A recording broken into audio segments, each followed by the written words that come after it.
সোমবার একদিনে পাকিস্তানের বেস্তান কেঁপে ওঠে বেশ কয়েকটি সশস্ত্র হামলায়। এসব হামলায় নিহতের সংখ্যা 70-এর উপরে।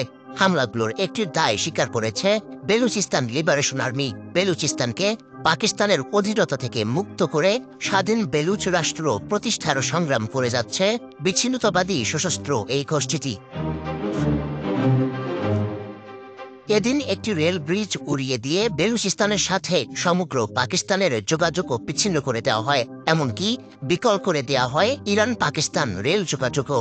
অন্যদিকে বেলুচিস্তান পাঞ্জাব মহাসড়কে চলে বেপরোয়া হামলা চালানো হয়, যানবাহনে অগ্নিসংযোগের তাণ্ডব।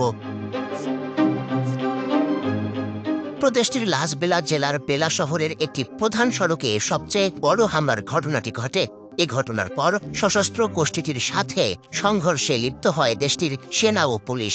এ সংঘর্ষে নিহত হন অন্তত ৩৫ জন, যাতে ১৪ জন সেনা ও পুলিশের সাথে নিহত হয় ২১ জন হামলাকারীও।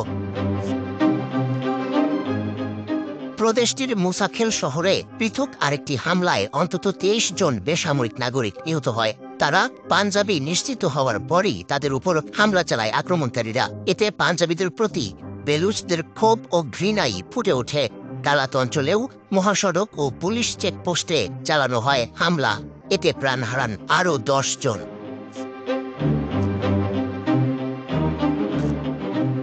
বেলুচিস্তান প্রদেশে বেশ কিছু বিচ্ছিন্নতাবাদী সশস্ত্র গোষ্ঠীর অস্তিত্ব রয়েছে। বছরের পর বছর ধরে পাকিস্তান সরকারের বিরুদ্ধে বিদ্রোহ করছে তারা।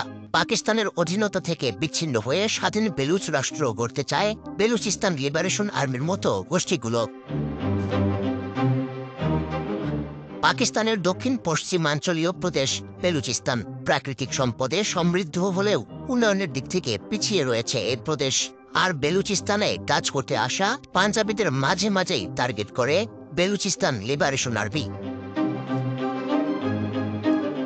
অন্যদিকে হামলাকারীরা রেহাই পাবে না বলে পৃথক বিবৃতিতে জানিয়েছেন দেশটির রাষ্ট্রপতি আসিফ আলী জারদারি এবং স্বরাষ্ট্রমন্ত্রী মোহসিন নকভি।